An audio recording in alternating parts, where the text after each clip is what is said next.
Hello guys, welcome back to K Parivar. നമ്മളിപ്പോൾ പോയിക്കൊണ്ടിരിക്കുന്നത് jute ഷാലറ്റ് എന്ന് പറയുന്ന ബർക്കയിലുള്ള ഒരു ഫാം ഹൗസിലോട്ടാണ് കേട്ടോ. ഇതാണ് നമ്മുടെ ഫാം ഹൗസ്. കയറി വരുമ്പോൾ തന്നെ നല്ല ഭംഗിയുള്ള ഒരു കോർട്ട്യാർഡൊക്കെ ഉണ്ട്. എല്ലാ പ്രാവശ്യവും എത്തുന്ന പോലെ തന്നെ ഇപ്രാവശ്യം നമ്മൾ ലേറ്റ് ആയിട്ടാണ് എത്തിയത്. എല്ലാവരും എത്തിയിട്ടുണ്ടായിരുന്നു. ആ കോർട്ട്യാർഡിൻ്റെ അടുത്ത് തന്നെ നല്ലൊരു വലിയ പൂളും ഉണ്ടായിരുന്നു. കുട്ടികൾക്ക് കളിക്കാൻ സെപ്പറേറ്റ് ഒരു പൂളും ഉണ്ടായിരുന്നു കേട്ടോ. അതിൻ്റെ തൊട്ടടുത്ത് തന്നെ ഒരു ഡോറ് കണ്ടു. ആ ഡോറ് തുറന്നു കഴിഞ്ഞാൽ ഒരു ബെഡ്റൂമാണ്. നല്ലൊരു ബെഡ്റൂമാണ് കേട്ടോ. അത്യാവശ്യം നല്ല സ്പേഷ്യസ് ആണ്. അതിനോട് ചേർന്ന് തന്നെ ഒരു അറ്റാച്ച്ഡ് ബാത്റൂമും ഉണ്ട്. നല്ല നീറ്റ് ആൻഡ് ക്ലീൻ ആണ് ബാത്റൂം. ഈ പൂളിൻ്റെ തൊട്ട് സൈഡിൽ തന്നെ വേറൊരു ഡോറുണ്ട്. ആ ഡോർ ഓപ്പൺ ചെയ്യുമ്പോൾ ഒരു കിഡിലൻ നല്ല വലിയൊരു മജലീസ് സെറ്റപ്പ് ആണ്. നല്ല വലിയൊരു ഹാള്. ഒരുപാട് പേരെ ഇവിടെ അക്കോമഡേറ്റ് ചെയ്യാനായിട്ട് പറ്റും. ഈ ഒരു ഹാളിനോട് ചേർന്ന് തന്നെ ഒരു ബെഡ്റൂമും കൂടെ ഉണ്ട് കേട്ടോ. 2 ബെഡ്റൂമാണ് ഇവിടെ വരുന്നത്. ഈ ബെഡ്റൂമിനും നമുക്ക് ബാത്റൂം ഉണ്ട് ഇവിടെ. ഈ എല്ലാ റൂമിൻ്റെയും എല്ലാ ഹാളിൻ്റെയും കർട്ടൻ മാറ്റിക്കഴിഞ്ഞാൽ നമുക്ക് പൂളിലോട്ടുള്ള വ്യൂ ആണ് കേട്ടോ. അത് കിടന്നായിരുന്നു. പിന്നെ കുട്ടികൾക്ക് കളിക്കാനായിട്ട് സെപ്പറേറ്റ് ഇവിടെ പ്ലേ ഏരിയ ഉണ്ട്. നല്ല രസമാണ്. ഈ പൂളിനോട് ചേർന്ന് തന്നെ ഇതേപോലെ നമുക്ക് ഫുഡൊക്കെ സെർവ് ചെയ്യാനായിട്ട് നല്ലൊരു സെറ്റപ്പും കൂടി ഉണ്ട് കേട്ടോ. കുട്ടികളൊക്കെ വന്ന പാടെ തന്നെ അവർ തൊപ്പിയും ക്യാപ്പും അവരുടെ സേഫ്റ്റി എക്യുപ്മെൻറ്റ്സ് ഒക്കെ എടുത്തിട്ട് നേരെ പൂളിലോട്ട് ചാടി. ഞങ്ങൾക്ക് കുറച്ച് പരിപാടി ഉണ്ടായിരുന്നു, അതുകൊണ്ട് ഞങ്ങൾ കുറച്ച് വെയിറ്റ് ചെയ്തു. ഇതായിരുന്നു ഞങ്ങളുടെ മെയിൻ പരിപാടി. എവിടെ പോയാലും റീൽസ് മുഖ്യമ്പിക്കില്ലേ, അതുകൊണ്ട് റീൽസ് എടുക്കാനുണ്ടായിരുന്നു. അങ്ങനെ ഞങ്ങൾ റീൽസ് ഒക്കെ എടുത്തതിന് ശേഷം മാത്രമേ പൂളിലേക്ക് ഇറങ്ങാമെന്ന് വിചാരിച്ചത് കേട്ടോ. നമ്മളൊക്കെ തന്നെ റീൽസിൽ തിരക്കായതുകൊണ്ട് അച്ഛന്മാരാണ് കുട്ടികൾ ആദ്യം ഇറക്കിയത്. കല്ലൂൻ്റെ അച്ഛൻ കുറച്ച് ലേറ്റായി വരാനായിട്ട്, അതുകൊണ്ട് മാമൻ ജിത്തളിയനാണ് കല്ലൂന് ആദ്യം പൂളിൽ ഇറക്കിയത്. പിന്നെ ഞങ്ങൾ എല്ലാവരും റീൽസൊക്കെ എടുത്ത് കഴിഞ്ഞ് ഞങ്ങളും ഇറങ്ങി.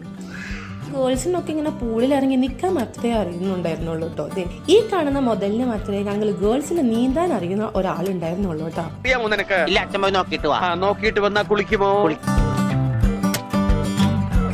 കുറെ നേരം പൂളിൽ കളിച്ചതിന് ശേഷം ഞങ്ങൾ എല്ലാവരും കയറി കഴിഞ്ഞപ്പോഴത്തെ അംഗമാണ് ഈ കാണുന്നത്. നല്ല രീതിയിൽ വെള്ളം ഉണ്ടായിരുന്നു. അപ്പോൾ അതൊക്കെ വൈപ്പ് ചെയ്ത് ഒരു സൈഡിലേക്ക് മാറ്റി വെക്കണം. കുട്ടികളൊക്കെ ഉള്ളതുകൊണ്ട് ഓടിക്കഴിഞ്ഞാൽ വീഴുണ്ടാന്ന് വെച്ചു. പൂളിൽ നിന്ന് കളിയൊക്കെ കഴിഞ്ഞ് കയറിയപ്പോഴേക്കും അസാധ്യ വിശപ്പായിരുന്നു. അപ്പോഴേക്കും നമ്മുടെ വിനീഷ് ബ്രോ ഗ്രില്ല് പരിപാടിയിലേക്ക് കടന്നുണ്ടായിരുന്നു കേട്ടോ. സഹായിയായിട്ട് നമ്മുടെ അളിയനും ഉണ്ടായിരുന്നു. അങ്ങനെ ആ പരിപാടി അവിടെ നടക്കുമ്പോൾ ഞങ്ങൾ ഗേൾസൊക്കെ ഇപ്പുറത്തെ കുറച്ച് സോറയൊക്കെ പറഞ്ഞിരിക്കാൻ വേണ്ടി വന്നു. കുറച്ച് സോഫ്റ്റ് ഡ്രിങ്ക്സ് ഒക്കെ കുടിച്ച് കുറച്ച് ഫ്രൂട്ട്സ് ഒക്കെ കട്ട് ചെയ്ത് തൽക്കാലം വിശപ്പൊതുക്കാന്ന് വിചാരിച്ചു.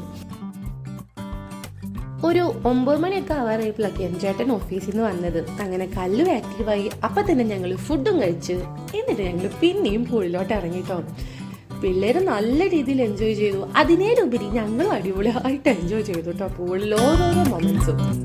ചില കപ്പിൾസ് പൂളൊരു റൊമാൻറ്റിക് ഏരിയ ആക്കി മാറ്റിയെങ്കിൽ ചില കപ്പിൾസ് പൂളൊരു അഡ്വഞ്ചറസ് ഏരിയ ആക്കി മാറ്റിയിരിക്കുകയാണ്. അവരാണ് ഇവര്.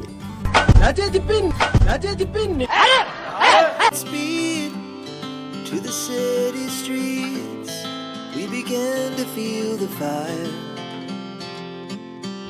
പൂളിലെ സെക്കൻഡ് റൗണ്ട് കുളിയും കൂടെ കഴിഞ്ഞപ്പോഴത്തേനും എല്ലാവരും നല്ല ക്ഷീണമായിട്ടോ. പിന്നെ എല്ലാവരും ഉറങ്ങാമെന്ന് വിചാരിച്ചു. എന്നാലും പിന്നെയും കുറെ നേരം വർത്താനമൊക്കെ പറഞ്ഞിരുന്നിട്ട് ഉറങ്ങാം എന്ന തീരുമാനത്തിലെത്തി. അപ്പൊ നമ്മുടെ ഫാം ഹൗസിലെ കളിയും ചിരിയും വിശേഷങ്ങളൊക്കെ നിങ്ങൾ കണ്ടല്ലോ. നിങ്ങൾക്ക് ഇഷ്ടമായെന്ന് വിചാരിക്കുകയാണ് കേട്ടോ. ഞങ്ങൾ ആക്ച്വലി ഇപ്പം മുമ്പൊക്കെ നല്ല ടയേർഡായി. കാരണം ഒരു 3-4-5 മണിക്കൂറായിട്ട് ഞങ്ങൾ പൂളിൽ തന്നെയായിരുന്നു. ഇവിടെ നല്ല ചൂടാണ്, അറിയാലോ. മസ്കറ്റിൽ ഇപ്പം നല്ല ഈ ഇതിൻ്റെ സമയം നല്ല ചൂട് സമയം ആയതുകൊണ്ട് നമുക്ക് പുറത്തൊന്നും പോകാനായിട്ടൊരു ഓപ്ഷൻ ഉണ്ടായിരുന്നില്ല. അതുകൊണ്ടാണ് മെയിനായിട്ട് നമ്മൾ ഇങ്ങനൊരു ഫാം ഹൗസ് തന്നെ ഫിക്സ് ചെയ്തത്. ഇതെന്തുകൊണ്ടായാലും ഞങ്ങളുടെ നല്ലൊരു ചോയ്സ് തന്നെയായിരുന്നു കേട്ടോ.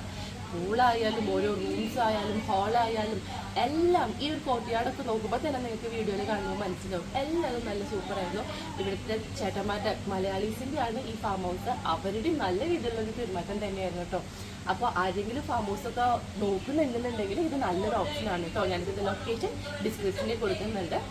പിന്നെ നമ്മുടെ ഈ വീഡിയോയിലെ വിശേഷങ്ങളൊക്കെ നിങ്ങൾക്ക് ഇഷ്ടമായെന്ന് വിചാരിക്കുകയാണ്. ഇഷ്ടപ്പെട്ടിട്ടുണ്ടെങ്കിൽ നമ്മുടെ വീഡിയോ തീർച്ചയായിട്ടും ലൈക്ക് ചെയ്യുക, ഷെയർ ചെയ്യുക, സബ്സ്ക്രൈബ് ചെയ്യുക കേട്ടോ, മറക്കാണ്ട്.